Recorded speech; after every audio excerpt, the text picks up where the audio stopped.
colleague Amit Malviyaji, friends from ALFA and EO. Let me begin by saying that it's really a great pleasure to be with all of you today, to be in Kolkata, to have an opportunity to talk to you about what I believe are really pressing issues for our country today. I must say, listening to Amitji, there was plenty of food there for thought. And at the end of my own talk, I would like to come back to that issue. But first, let me today really lay out for you the picture that I see for business in India and for business between India and the world. Now, what do foreign policy and business discuss when they meet? I would say typically people speak to you about securing markets, securing market access, talking about getting resources, sometimes capital, definitely technology, often particularly the challenges of promoting exports abroad, though we've done exceptionally well in the last few years. So those are actually the natural conversations that we should be having, and that we do have.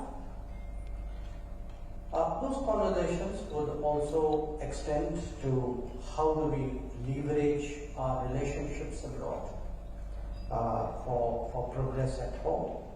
How do we imbibe best practices? How do we form collaborations?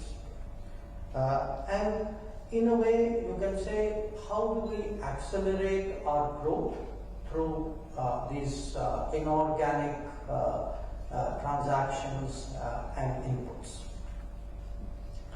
Now, obviously, if any one of you and I happen to be sitting next to each other in a flight, you would also be perhaps grumbling a bit about visas somewhere, how long it takes to get there. Perhaps, travel difficulties, maybe regulations to some, place for which is a common destination for us. So those are the conversations we do have. Now, what should be the conversations we must have? So now think of it as a slightly longer flight, okay? So longer flight, we now know each other a little bit better. You're opening up, I'm more willing to listen. So what should those topics be? I think the first topic should be about how India is more competitive. And in a sense, that feeds directly into what Amit just said. What is it we need to do? What is it we don't need to do to make ourselves competitive? Because it is an increasingly competitive world. And when we speak in broad terms about the rise of India, that we're getting to be a power, at the end of the day, it is about how business performs. Because if you take the metrics of power, the final metrics are economic metrics. They are business metrics. So the rise of India is the rise of Indian business. So how do we make ourselves competitive? Certainly should be one topic we should be discussing. The second would be how to make ourselves less vulnerable. And why do I say that? I say that because no question, this is a globalized world. In a globalized world, everybody cannot make everything. We are supposed to be in a world of comparative advantages, and in a world of comparative advantages, most people are supposed to be good at something and therefore they break that. But that's the storyline. The reality is very different, because the reality of globalization is that it is distorted, it is subsidized, it has scales which overpower you. It has factors of production which are manipulated in many ways. So what it does very often is it creates over concentration So there are some geographies which are extremely powerful. In the colonial days, obviously, these were the Western powers. Today, new centers of concentration are arising. All of you know what I'm talking about. And when countries are not able to, deal with that on an equal basis, because the reality of what I'm describing to you is not equal, that is when it leads to national vulnerabilities. And I remind you of what happened during COVID, where we found that even very basic requirements for a public health situation, the country did not have, and it is actually a testament to the determination of the Modi government that we could rise to that challenge and actually produce what was required for us of COVID. So the second conversation we should have is really how do we lessen the vulnerabilities of our economy and therefore of our country. The third conversation is about our branding and about our reputation, which is we will do well economically, we will do well as a nation if our products are competitive, they are quality, they find a willing market in the rest of the world. And along with that, a reputation. So when we speak about making it easier to do business, when we talk about how much more efficient we are as an economy, there is a strong reputational aspect to it. When an Apple comes to India and starts producing, when a Google decides, as it just did last week, to locate its global fintech center in Gift City, there is a reputational aspect to it which benefits business as a whole. The fourth conversation is actually one, if you take 1, 2, 3, the fourth one flows, which is a conversation about capabilities. About capabilities, not just about profits. There's nothing wrong with profits. I mean, business is perfectly entitled to make it. But if you are to limit vulnerabilities, if you are to build deep strengths, it is important to have what in my business is known as comprehensive national power, which means in the core areas which a major nation requires, Indian businesses must build those capabilities at home. Because it is only when we have those capabilities at home that we are able to actually deal with the rest of the world in a confident and self-assured manner.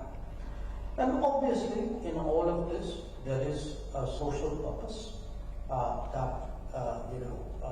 business for me, when I look at business, for me, business are employment creators.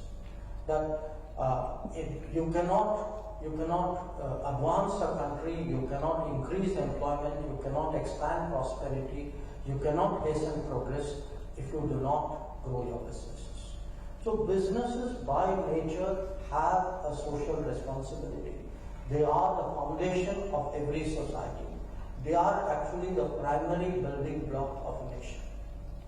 And in that sense, for all that you represent in this room, you must also realize that this is actually a larger responsibility that you have, and that too is a conversation which must be had. So, in a sense, what I do in foreign policy is to provide a net assessment of the world to Indian businesses, saying here are the opportunities, there are the challenges, there are the dangers, these are the problems, those are the landmines you need to avoid. And provide a mirror image assessment to the world, that these are the reasons why you should be working with Indian businesses, these are the possibilities out here, this is why you should be here, these are the good regions of India, these are the good partners in India. So this is really where business and foreign policy meet. Now, when I look back at the last few decades in India, There are, we've just marked 75 years of independence. It's any anniversary, even in personal life, is a good stock taking. And certainly 75 years, I think, is a very sound reason to look back and also to look ahead. So when we look back, on the one hand, there are very, very formidable challenges that we overcome. We have dealt with issues like food security at a very basic level. We have industrialized the country. There are a whole lot of capacities that we have built up. We had in 2014, if my memory serves me right, we were actually the 10th largest economy. We had grown to that point. But there were also challenges that we did not address adequately. And among them was actually the challenge of making it hard to do business in this country. Now, I have spent most of my life in government, in bureaucracy, but actually in a part of bureaucracy which is very objective about business, because I come from the promotional side of bureaucracy, not from the regulatory side of bureaucracy. So I was the marketing department for India, in a way. And when you are a marketing department, you tend to be growth sympathetic. So we have, in all the 8 embassies that I have served, in the positions that I did in the ministry, I could see the issues with which Indian businesses struggle with in the country, struggle with abroad, and struggle with in comparison to their competitors.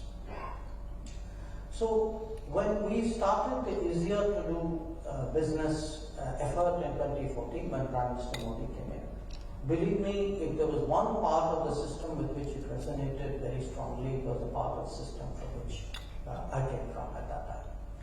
But I also say this because after I finished with the civil servant side of my life, before I transitioned into the political incarnation in which I am present today, I also had a spell with business.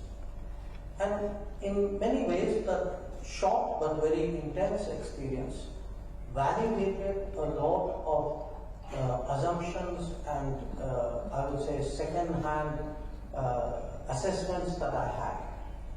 That for all that we may have done after 1992, this is still a country where we have not given business the kind of support that it deserved. And that, I will address that later. That is one of the big changes we have brought about in the last decade. It's not a change which you may have got the full benefit of in West Bengal, but that is a different matter. The second challenge is really building deep strengths and capabilities. And by that, I mean, if you take almost any line of industry, we have gained enormously by being an open economy. But we have not done what many other modernizing, fast-growing economies did, which was to support our MSMEs, build the domestic vendor chains, create the domestic support and the deep strength within our own economy. And actually it is that which in many other cases has been the driver of employment. So if you look really, I would say, till the time of the Modi government came, this part of our economic agenda was actually very underattended to. The third issue is really one of talent and innovation. In the last few years, all of you would have heard, Skill India, innovation, startups. It's actually a conversation of the last decade. And it is a conversation which in this country has started late. Now, I'm very confident that given the energies and the impulses, especially of the younger generation of entrepreneurs, that we will make up for lost time. But the fact is that talent, encouraging talent and innovation is absolutely essential in an era of knowledge economy, because increasingly it is that which is the competitive side of any country. It is not just repetitive manufacturing, but how do you constantly improve your products and services. Then, as I said, we have also underappreciated the role of MSMEs and domestic vendor chains. That too was an area that needed rectification. In many ways, actually, when we thought about the economy, we did not think strategically. The businesses did their thing. We had this mantra that the more we opened up, the better it was for us. I think when we subjected that to an empirical test, we also found that opening up very often meant allowing a very highly subsidized economy from the north to flood our markets with their products. So clearly that mantra needed to be filtered through the economic outcomes of it. And here too, I think there has been a fundamental rethink in the last decade, and I will speak about it. So my assessment really of the situation, in a sense, that the Modi government inherited was that the fundamental effort to build a competitive economy with deep strengths, which is necessary for a nation of our size and of our future, that was where we fell short. Now, what have we done in the last decade to change this? All of you have heard of Atmanirbhar Bharat. Now, again, often in the kind of supercharged atmosphere we have, what you say and what sometimes your competitors interpret can be slightly different. Atmanirbhar Bharat is about building more capacities. It is not about protectionism. It is actually about dealing more with the world, but dealing with the world on better terms, on more even terms. So it is, in a way, a kind of a mindset, almost outlook change. A change of capability, a change of confidence, a change in competition, that we have it in us to compete with the world. So we have to figure out how best to do that. And obviously the most direct expression of that has been Make in India. Now, I don't have to speak about the virtues of Make in India to people from business. But again, I stress that it is Make in India, not made for the world. And it is, it's something we really need to do with a passion and with a belief, because actually the orthodox thinking, there were schools of thought which propagated that India and the Indian system was not fit for manufacturing. That somewhere there was systemic shortcomings in India. And in the last decade, we have actually disproven that very effectively. So, Make in India, Make for the world is one major expression of Atmanirbhar Bharat, and that really means giving the kind of support support in infrastructure, support in terms of banking, support in terms of the enabling environment for our manufacturers. Now, there are a whole lot of other policies which flow with that. One I have referred to, which is the world of making it easier to do business. But there is also a supportive world, and that is what is called easier for living. The rules and regulations to which all of us are subjected, and you most of all. How do we actually lighten the burden of rules on them? And I can tell you, as being a secretary for the first term of Prime Minister Modi and a minister for the second term, the kind of personal effort that he has put in on every department saying, please go look at your rules, look at your regulation, look at your laws. And there is stuff that we have inherited from the past. And sometimes, it's so simple that we just wonder, why didn't we do it before? Something like an affidavit. I mean, the most competent person to certify who you are is you. And yet we had a system where somebody else certified who you were. So the idea of a self-affidavit, I mean, it's not rocket science. But it didn't happen before. I mean, in my particular domain, I give you the example of something like passport. Think about how long it took for you to get a passport. Think of where, I mean, okay, you folks, most of you live in a city. But even in a city, there were limited places where you had to apply for a passport. If you didn't have the good fortune of living in a city, you actually had to journey to a place sometimes, for a day in order to go just give in a passport application. Now, and then, when you give in that application, it would take months, sometimes even a year, for somebody to get a passport. And then you went through the whole process again when it came to renewal. And God forbid you lost your passport abroad. You were really stuck. Now today, if you look, and I'm citing you this as one example, the example I am most familiar and I have direct oversight of in terms of ease of living. That today, first of all, the number of places you apply for a passport has gone up 5 times. But the simple act of taking over post offices, which were all underworked in this country because none of you write letters anymore. And the post office employees were sitting with their hands empty and putting them to work. And when you convert post offices into passport receiving centers, suddenly from 100 minus you went up to 500 plus. And there is today virtually no parliamentary constituency in India where you don't have the ability to apply for a passport. And once you started digitizing, and again, part of the answer is technology, but part of the answer is also the desire to change, to improve.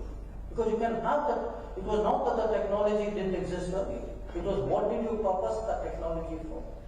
So, I'm diverting a bit, there's a very interesting book we brought out, I think 2 years ago, a collection of people from very diverse sections who wrote about Prime Minister Modi's 20 years in public life, in governmental life.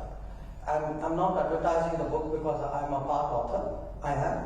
But the interesting episode, the relevant episode is Nandan Nilekani, who's a very objective guy, who's not a political partisan, actually says there that, look, I went around India, this is pre-14, telling chief ministers and ministers the virtues of Aadhaar. And he said the only chief minister who took me seriously was Narendra Modi. That he actually cleared his desk, sat with me, spent hours, and figured out how do I actually purpose Aadhaar for better governance. So today if I were to come back to my passport story, you can apply much more proximity. It's done much faster. If you give basic documentations, you cross-link it with your Aadhaar, with your bank account, with your phone, with your driving license, you can get on a faster track. And if you lose it abroad, the embassy has the ability to immediately check it on a database, and you don't have to really go back to the RPO who issued the passport. You can really get your passport done anywhere in India. Now, what it has taken is really integration of a set of practices and instruments which we had. But it took a governance approach really to do this ease of living. And this is something which you can see in different ways. The third aspect, and I must say again as someone who travels a lot abroad, and when I go abroad, most of you probably assume rightly that I discuss complicated foreign policy issues. I must tell you more and more. We get that part of the business done quickly. Most of the people I meet are deeply interested in what is happening in India. They actually pick something, some program, some, house building. How did you actually do your COVID? How did you do your vaccination? So it's actually the governance changes, the digital changes, and among them, the one very noticeable change, which I of course see in India, but which I can tell you very much influences the attitude and assessments of foreign businesses to India, is actually the infrastructure.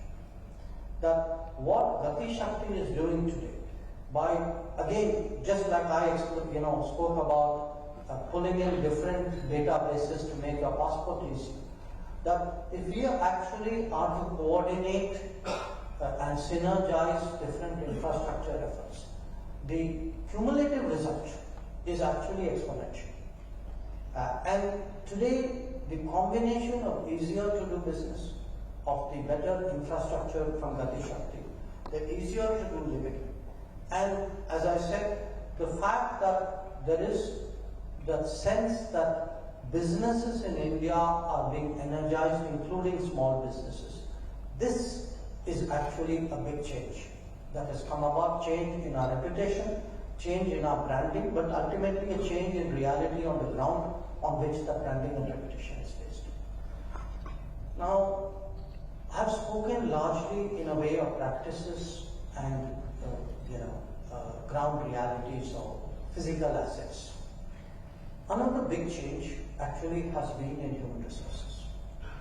That if you again look at one of the big debates today in the world is how countries have fallen behind in terms of achieving their sustainable development goals. There are 17 such goals, and the UN expected that by 2030, if the developing world progressed on these 17 goals, the world would be a very different place. In an earlier era, there was something called the Millennium Development Goals, and at that point, those countries who achieved it actually were the countries whose economic progress was most noticeable. And again, this is not very complex. I mean, this is about how to get better education, better literacy, better health indices, maternal mortality, school retention, housing, electricity, water. So what you might say, the basics today which we would consider necessary for life. Now, when you look at the SDG performance, actually you can see what has been the difference today in India. That it is actually, and perhaps one of the most remarkable changes is actually the gender balance. It is in the gender balance, it is on issues like girls, not just girls going to school, but how many classes they continue in school, because retention is an even bigger problem than entry. So the change really that we have seen in human resources, starting from the very basic, which is, birth, in fact, pre-birth, health, nutrition, entry of school, the number of schools, the retention in school, universities, colleges, as a broad indication, it may actually surprise some of you because it may not be reflected here locally. The number of higher educational institutions in this country have actually doubled in the last decade over where they were in the previous 65 years. So pretty much what was built between 47 and 14, in many areas, if you use colleges, universities, medical, engineering institutions, what was done in the previous many decades pretty much have actually been, the same has been done in the last decade. The reason why this has happened is also because today there is actually a dedicated effort to build a social support system in this country. it's happening around us. It's happening around us, but I can tell you most of us take it for granted because to some extent, maybe those of us today in the room may not directly be beneficiaries. Maybe our work style, work life doesn't necessarily lead us to do that. But just think about some numbers that I throw at you. You know, today we give direct food support to 800 million people. 800 million people, just think about it. That's pretty much double the size of Europe. We give through Jan Dhan Yojana, financial inclusion, to 400 million people. Even something like housing, you know, there is something called Awas Yojana, which is to give houses to the economically weaker sections. We have, in the last 9 years, built 35 million houses. If you take an average Indian family size of 4.8, that's about 150 million people who in the last 9 years have a house because that has been built for them. That's 20 million more than the population of Japan. And if you take, in fact, any of the schemes which have moved, you know, even the Ujjwala, the replacement of firewood with cooking gas, there are 90 million beneficiaries. So when I say that the world today looks and marvels at this change, one, of course, they look at the scale of the change because there are very few examples, virtually none, of this kind of scale of change done in this period. And the cumulative result of that is actually this sense today that, you know, this is an India which is very rapidly meeting its developmental requirements, where actually the absolute poverty rates have dropped dramatically in the last decade. And that is something the world looks at. Then, of course, another change which has come about in the last decade has been on global connect. And, you know, you've just seen an example of that in the Prime Minister's visit to the United States. As someone, you know, my first visit experience was actually with Indira Gandhi. When Indira Gandhi first went to the US in 1982. So from 1982 I've been seeing visits. The visit this time, you know, one part of it was a state visit. There have been very few. Modi is only the second Prime Minister to be accorded a state visit. He's only the first Prime Minister who's actually addressed the Congress twice.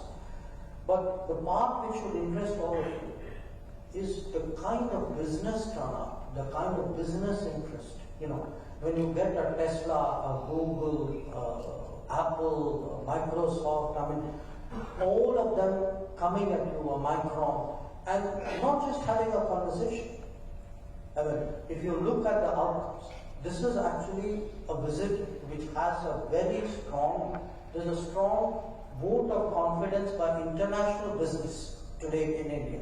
And I think as domestic business, that should be your takeaway. That for you, the thought should be that today we have arrived in a position when world business is keen to work with us. So what is it we can do to make ourselves possible partners? Where is it that we can take advantage of it? Now, there are two other aspects which also I would mention in terms of the changes of the last decade. One, as I said, is a way of strategizing for the global marketplace. I spoke to you about our export performance. It didn't happen by accident. It happened partly because all of you have contributed to it. But it has also happened because in many ways the government has led from the front. Again, as someone who's been, you know, in the export promotion business a long time, for the first time last year, you actually had every ambassador on the video, on the video screen with the Prime Minister telling them that they had targets and he expected them to deliver on those targets, and he will hold them accountable to those targets. So when you have the Prime Minister himself wading in on promoting exports, you know, I can tell you the system, it sort of goes down the system. And if you then end up with a 770 billion figure, that is, there is something which has actually changed the game. So, one part of it is exports. The other part of it is projects.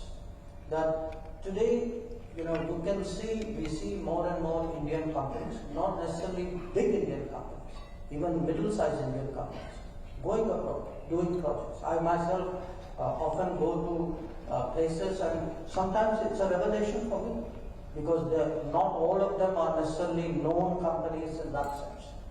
That we have, I think the business community today has it in it today to go out, to have the technology, the confidence to go out there and get business. And we ourselves do that by actually supporting projects, by giving lines of credit which are dedicated for Indian businesses. And today, actually, in 78 countries, lines of credit are operational, and Indian businesses have gone up. So, the point I'm making to you is there is a world of opportunity out there. We as government are trying to open the doors. We are giving the support. We are giving the motivation. Our own systems are changing. Our own systems are far more supportive of how do we get Indian businesses to develop a larger footprint outside. The flip side of this is also the world as a global workplace. The world as a global workplace, because there is today a fundamental mismatch between demand and demographics. And it is a mismatch which will play out more and more. In the last 2 years, 3 years, we have concluded a number of mobility partnerships. Partnerships with countries who historically would not even talk movement of people with us, who today are coming to us and would like to discuss legal mobility regimes because they see the requirement for services. Now, some of it may be individual, but there are business opportunities there as well. I mean, if you look at a country like Japan, Japan has opened up 22 professions for actually recruiting people from India. So, these are not without their complications and their preparations. But I mention this to you because we need today to look at the world both as a marketplace and as a workplace to do the supportive activities as a government for business to flourish. And of course, in all of this, I think we also need to promote obviously our own products. So just as I've spoken about Make in India, I think another aspect of Atmanirbhar Bharat is also vocal for local.